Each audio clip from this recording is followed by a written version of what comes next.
Hello and warm welcome to Tusala foundation. So guys, आज के इस वीडियो में हम रिव्यू करने वाले हैं हिस्ट्री एंड सिविक्स की बुक का। तो गाइस, जैसे तुम देख सकते हो कि ये एडुकार्ड की बुक है हिस्ट्री और सिविक्स का। तो यार इसमें हम लोग कंप्लीट रिव्यू करेंगे कि ये बुक्स स्टूडेंट्स के लिए कैसी है, इसमें क्या पॉजिटिव पॉइंट्स है, क्या नेगेटिव पॉइंट्स है। तो सारी चीज़ों को आज हम डिस्कस करने वाले हैं इस वीडियो में। चलो स्टार्ट करते हैं। तो जैसे सबसे पहले आप फ्रंट पेज देखोगे तो हिस्ट्री एंड सिविक्स का आपको फ्रंट पेज इस टाइप का दिखाई देगा। ऊपर लिखा हुआ है ICSC class 10 history and civics chapter wise. आगे आपको दिया गया क्वेश्चन बैंक, नीचे लिखा है सॉल्व पेपर ब्रैकेट में 10 ईयर्स। थ्योरी में पॉइंट्स दिए हैं इनके, simplified theory, related example, question and important points, ICSC suggestions दिया हुआ है एंड प्रैक्टिस के नीचे उन्होंने लिखा है 10 years paper, new pattern questions, detailed explanation and 3 practice paper. तो इस टाइप का बुक आपको दिखाई देगा फ्रंट से। अगर हम अंदर की तरफ आते हैं तो जैसे फर्स्ट पेज हम क्या ओपन कर लेते हैं तो फर्स्ट पेज इस टाइप का दिखाई देगा। इस पर कुछ बहुत ज़्यादा स्पेशल नहीं है जो मैं तुमको बताऊं, बट आगे जब हम लोग आते हैं नेक्स्ट पेज पर तो नेक्स्ट पेज आपको इस टाइप का दिखाई देगा। यहाँ मेंशन है फ्री स्टडी मटेरियल, और ये फ्री स्टडी मटेरियल के बारे में उन्होंने मेंशन किया कि भाई educard.co पर ये प्रेजेंट है। एंड अगर मैं आगे आता हूँ तो आगे इन्होंने दिया है अपने बुक के बारे में कि इन्होंने बुक में क्या चैप्टर के नोट्स दे रखे हैं और जो न्यू पैटर्न के क्वेश्चंस है वो दे रखे हैं। अभी लोग देखेंगे कि वास्तव में दे रखे हैं कि नहीं दे रखे हैं। एंड आगे आते हैं तो सिलेबस गिवन है इधर, और इधर इन्होंने क्या इंडेक्स बना दिया है। तो सिलेबस एंड इंडेक्स इन्होंने क्या बना दिया है। तो ये बुक की क्या स्टार्टिंग इस टाइप से होती है। अब हम आगे आएंगे तो हमारा ये चैप्टर 1 स्टार्ट हो जाता है, द यूनियन लेजिस्लेचर। तो हिस्ट्री एंड सिविक्स में इन्होंने क्या है सिविक्स से स्टार्ट किया हुआ है। इन्होंने आप देख सकते हो कि सिविक्स से स्टार्टिंग करी है और चैप्टर 1 है ये। और इसमें इन्होंने सबसे पहले नीचे तब लिखा हुआ है चैप्टर नोट्स और कुछ पॉइंट्स दिए इन्होंने। मैं आपको बताता हूँ क्या पॉइंट्स हैं। The union parliament and the federal setup in India. Second है the Lok Sabha. Third one is speaker of the Lok Sabha. Fourth one is the Rajya Sabha and fifth one is powers and functions of the union parliament. तो ये आपके 5 points given है। And अगर हम move करते हैं next page पर तो नेक्स्ट पेज पर इन्होंने क्या टॉपिक 1 स्टार्ट किया है, और टॉपिक 1 स्टार्ट इस टाइप से इन्होंने किया हुआ है। तो टॉपिक 1 इन्होंने स्टार्ट किया दिया है the union parliament and the federal setup in India. इसमें इम्पोर्टेंस दिया गया है, federal feature of our constitution given है। इसके बाद इन्होंने क्या है एग्जाम्पल्स को भी मेंशन किया है। तो अच्छी बात मुझको ये लग रही है इस बुक में कि जो समझाया जा रहा है आपको उसका एक एग्जाम्पल भी दिया जा रहा है। जैसे इन्होंने एग्जाम्पल दिया है which schedule of the constitution of India defines and specifies allocation of powers and function between the union and the states, 4th, 5th, 6th and 7th। तो आंसर है आपका 7th। तो इन्होंने आंसर भी दिया और उसका एक्सप्लेनेशन भी आपको बताया। तो ये आपका इस टाइप से इन्होंने यहाँ पर क्या एग्जाम्पल दे रखा है। एंड अगर हम लोग आगे आते हैं इसी चैप्टर में तो इन्होंने क्या है एक टॉपिक बताया, उसका एग्जाम्पल दिया, फिर सेकंड टॉपिक उसका एग्जाम्पल है, एंड थर्ड टॉपिक इनका यूनियन पार्लियामेंट, उसका भी इन्होंने एग्जाम्पल दे दिया है। और जो बेटर चीज़ मुझे दिख रही है इस बुक में वो मुझे ये दिख रही है कि इन्होंने क्या है जो फ्लो चार्ट होता है उस टाइप से इन्होंने क्या है ब्लॉक डायग्राम के फॉर्म में इन्होंने इंडिकेट कर दिया है।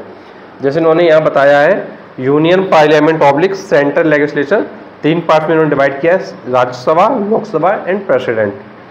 तो यहाँ आप देख सकते हैं इन्होंने ब्लॉक डायग्राम के फॉर्म में रिप्रेजेंट किया है। ये मुझे इस बुक की बहुत ही अच्छी बात दिख रही है। एंड आगे आते हैं तो इन्होंने लोकसभा को टॉपिक 2 में रखा हुआ है, और लोकसभा में कैसे होता है वास्तव में लोकसभा वैसा इन्होंने क्या एक पिक्चर यहाँ पे दे रखा है। तो जब आप टीवी में देखते हैं लोकसभा, आप अगर चैनल खोल के देखेंगे लोकसभा का तो वहाँ पर जो है जिस तरीके से लोग बैठे रहते हैं उसी टाइप की इन्होंने जो पिक्चर है वो यहाँ दे दी है। मतलब तुमको पढ़ते समय रियलाइज होगा कि भाई वास्तव में ऐसा ही लोकसभा क्या होता है। फिर नेक्स्ट पॉइंट में हम लोग आगे देखते हैं तो इसमें भी वही चीज़ है कि टॉपिक बताया है देन एग्जाम्पल दिया है। फिर नेक्स्ट उन्होंने टॉपिक दिया topic 3 speaker of the Lok Sabha. अब देखो जो स्पीकर ऑफ द लोकसभा है इसमें भी इन्होंने क्या है इधर आप देखेंगे तो जो स्पीकर है लोकसभा के उनके बारे में इन्होंने क्या एक इमेज दे रखा है, और उसके साथ में एक ये जो ब्लॉक डायग्राम वो बना रखा है। मतलब आप ब्लॉक डायग्राम के बेसिस पर और जो इमेज के बेसिस पर ये चेक कर पाओगे वास्तव में क्या सिचुएशन चल रही है। क्योंकि देखो होता क्या है कि हमारे माइंड में कोई चीज़ तब स्टिक करती है जब हमारे सामने उसका एक्सप्लेनेशन जितना बेटर होता है उतना चीज़ें हमारे माइंड में क्या जल्दी आती हैं, और अगर एक्सप्लेनेशन बेटर नहीं होता है तो वो चीज़ें हमारे माइंड में क्या जल्दी नहीं आती हैं। तो आपको मैं सजेस्ट ये करूँगा कि भाई ये जो बुक है इसमें आप देखो और पूरा बुक को समझो पहले, तो उसके बाद डिसाइड करना है कि भाई बुक लेना है कि नहीं लेना है। अगर किसी को अभी लगता है कि भाई लेना है तो भैया ले सकता है, ऑनलाइन ले सकता है डिस्क्रिप्शन बॉक्स में जाके, या अगर वो ऑफलाइन लेना चाहे तो ऑफलाइन भी ले सकता है। तो ये आपका हो गया। अब आगे आते हैं टॉपिक 4 राज्यसभा पर। तो टॉपिक 4 राज्यसभा में इन्होंने दिया है। अब बेटा जब हम लोग बुक में देखते हैं तो बुक में क्या बहुत बड़ा बड़ा दे रखा है। जैसे आप बुक देखोगे अपने हिस्ट्री एंड सिविक्स का जो मॉर्निंग स्टार का है उसमें आप देखोगे तो भाई बहुत बड़ा बड़ा दे रखा है। जैसे लोकसभा को बहुत बड़ा दे दिया है, राज्यसभा को बहुत बड़ा दे दिया है, लेकिन लोगों ने क्या कर दिया, एडवोकेट वालों ने बुक को क्या है सिंप्लीफाई वे में कर दिया है। मतलब जो चीज़ तुम पढ़ना चाहते थे, जो चीज़ तुमको समझ में नहीं आने वाली थी, उन्होंने इसको क्या एक सिंपल वे में अच्छे से तुमको बता दिया है। अगर तुमको सिंपल वे में कोई चीज़ मिल रही है तो डैट मीन्स वो तुम्हारे माइंड में क्या स्टोर हो जाएगी और तुम एग्जाम में अच्छा परफॉर्म कर पाओगे। तो जैसे इन्होंने दिया है कंपोजिशन पहले दिया है राज्यसभा में, देन इलेक्शन गिवन है, देन टर्म है, उसके बाद प्रिसाइडिंग पावर्स है, एंड इसका एग्जाम्पल एक गिवन है, एंड नेक्स्ट एग्जाम्पल भी गिवन है। तो बेटर वे मुझको ये लगा कि भाई एक टॉपिक समझा रहे हैं देन उसका एग्जाम्पल भी दे रहे हैं, तो ये एग्जाम्पल के बेसिस पर वो चीज़ें हमारे माइंड के जल्दी कनेक्ट होती हैं। इसका इन्होंने क्या टॉपिक 5 दिया है, powers and function of the union parliament. तो यार एक ही साथ इन्होंने क्या सारी चीज़ें दे दी हैं। अब इसके आगे हम लोग आते हैं तो इन्होंने जो है ग्लॉसरी दिया है। तो बेटा ये बहुत अच्छी चीज़ है ग्लॉसरी। ग्लॉसरी देखो क्या होता है, जैसे जो टर्म्स यूज हो रहे हैं इस चैप्टर में वो इन्होंने दे दिया। देखो यहाँ पे ग्लॉसरी ये लिखा हुआ ग्लॉसरी। अब ग्लॉसरी में देखो आप देखो इधर दिया है ए, फर्स्ट में दिया अमेंडमेंट। तो ग्लॉसरी में जैसे इन्होंने दिया है पहले अमेंडमेंट दिया है, फिर एडजॉर्नमेंट मोशन दिया है, फिर बजट दिया है, फिर मनी बिल दिया है, फिर रेजिडुअल पावर दिया है, कॉन्स्टिट्यूएंसी दिया है, कंटेम्प्ट ऑफ द हाउस दिया है, इंटरपेलेशन दिया है, प्रोलोगेशन दिया है, रेजोल्यूशन दिया है, सेशन दिया है, ओथ दिया है, कॉन्करेंट लिस्ट गिवन है। तो इन्होंने जो ग्लॉसरी है वो काफ़ी बेटर वे में दिया है, जिससे तुम क्या है चैप्टर को एक बार क्या कोरिलेट कर सकते हो, और जो बेसिक टर्म्स हैं जो हमको समझ में नहीं आते हैं वो टर्म्स भी आप क्या अच्छे से क्लियर कर सकते हो।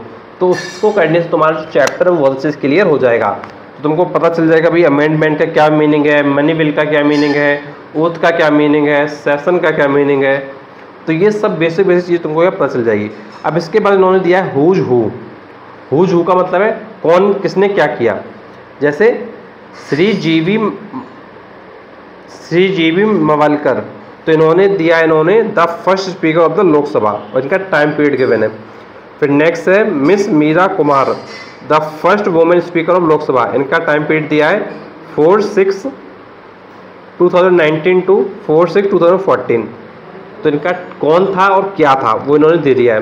एंड क्रोनोलॉजी दे दिया इन्होंने कि क्रोनोलॉजी के बारे में दे दिया कि भाई 25 जनवरी 2022 को क्या अमेंडमेंट वगैरह हुआ था, क्या चेंजेस आए थे। फिर उसका इन्होंने क्या है from the constitution of India दे दिया कि भाई आर्टिकल 79 क्या है, आर्टिकल 80 क्या है, आर्टिकल 81 क्या कहता है। तो इन्होंने आर्टिकल्स के बारे में भी एक डिस्क्राइब्ड फॉर्म में नाम यहाँ पर इन्होंने क्या मेंशन कर दिया है। तो जो कि तुम्हारे लिए क्या है पॉजिटिव साइड्स हो रही हैं इस बुक की। तो इससे क्या हो रहा है कि इस चैप्टर को मैंने जैसे देखा है तो ये चैप्टर मुझको क्या है अगर मैं इस बुक से पढ़ूंगा तो मेरे सारे जो पॉइंट्स होंगे वो क्लियर हो जाएंगे, क्योंकि इस बुक में एक बेटर वे में बेटर अप्रोच में गिवन है। जैसे हम जो नॉर्मली अपनी बुक पढ़ते हैं हिस्ट्री एंड सिविक्स का मॉर्निंग स्टार का, उससे हम कंपेयर करें तो भाई ये बुक मुझे लगता है कि बेटर साबित हो रही है। क्यों? क्योंकि यार उसमें चीज़ें डिटेल्ड फॉर्म में बहुत ज़्यादा देती हैं, लेकिन हमको क्या अपने एग्जाम पैटर्न के अकॉर्डिंग उस चीज़ को समझना है कि जो चीज़ हमारे माइंड में जल्दी समझ में जाए। लेकिन जो मॉर्निंग स्टार की लैंग्वेज और इसकी जो लैंग्वेज है, अगर मैं इन दोनों को अपने पॉइंट ऑफ व्यू से बोलूँ तो भाई मुझे इसकी लैंग्वेज क्या है एडवोकेट की काफ़ी बेटर लगी। एंड अगर हम लोग आगे आते हैं तो इसमें फिर इन्होंने ऑब्जेक्टिव टाइप क्वेश्चन गिवन है इसी चैप्टर में, ये देख सकते हो आप ऑब्जेक्टिव टाइप क्वेश्चंस गिवन है। एंड आगे आते हैं आफ्टर ऑब्जेक्टिव टाइप, देखते हैं भाई क्या गिवन है। आफ्टर ऑब्जेक्टिव टाइप हम लोग आते हैं तो इन्होंने असर्शन एंड रीजन भी गिवन है। जो असर्शन रीजन है वो भी दे दिया और केस बेस्ड क्वेश्चंस भी दे दिया है। तो देखो असर्शन एंड रीजन तुम्हारा दे दिया है यहाँ पर, और तुम्हारा यहाँ पर क्या केस बेस्ड क्वेश्चन दे दिया है। तो जो केस बेस्ड क्वेश्चंस होते हैं और जो असर्शन रीजन होते हैं उससे तुम्हारा जो माइंड होता है बिल्कुल ओपन हो जाता है, क्योंकि तुम सोचने समझने की जो तुम्हारी कैपेसिटी होती है वो काफ़ी क्या है आगे बढ़ जाती है। तो ये तुम्हारे लिए एक पॉजिटिव साइड हो रही है।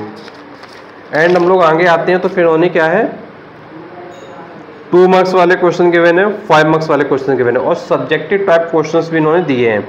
जैसे इन्होंने सब्जेक्टिव टाइप क्वेश्चन दिया है शॉर्ट टाइप आंसर में, name the 2 houses of the union parliament, name the bill that can't originate in the Rajya Sabha. तो इस टाइप के इन्होंने शॉर्ट क्वेश्चंस भी इन्होंने दे दिए हैं।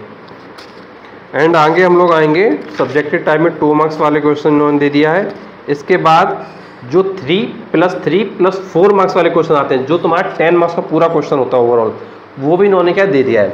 जैसे तुम्हारे क्वेश्चन का जो स्ट्रक्चर रहता है वो इस टाइप में रहता है, देखो ध्यान से, यहाँ देखो ध्यान से 3+3+4 = 10। तो तुम्हारे पेपर का जो स्ट्रक्चर वो इस टाइप में रहता है। तो इस टाइप के जो क्वेश्चन है जो तुम्हारे पेपर में जिस फॉर्मेट में आते हैं उस फॉर्मेट में इन्होंने दिया है तो उस फॉर्मेट में इन्होंने क्या है दे दिया है। तो ये तुम्हारे लिए क्या बहुत अच्छी बात हो रही है। एंड आगे आते हैं तो इसी टाइप से इन्होंने क्या है क्वेश्चंस को दे रखा है तुम्हारे पेपर के पैटर्न के अकॉर्डिंग। तो यहीं पर आपका जो चैप्टर 1 है वो क्या कंप्लीट हो जाता है, फिर इसके बाद क्या चैप्टर 2 स्टार्ट हो जाता है। तो एक बार मैं थोड़ा देख लेता हूँ कि भाई चैप्टर 2 में भी क्या ऐसा किया है कि नहीं, कि शुरुआत में केवल करके बैठ गए। तो देखते हैं। तो बेटा मैं चैप्टर 2 के बाद देख लेता हूँ, तुमको बताता हूँ चैप्टर 2 में भी सेम सिचुएशन आई है कि नहीं।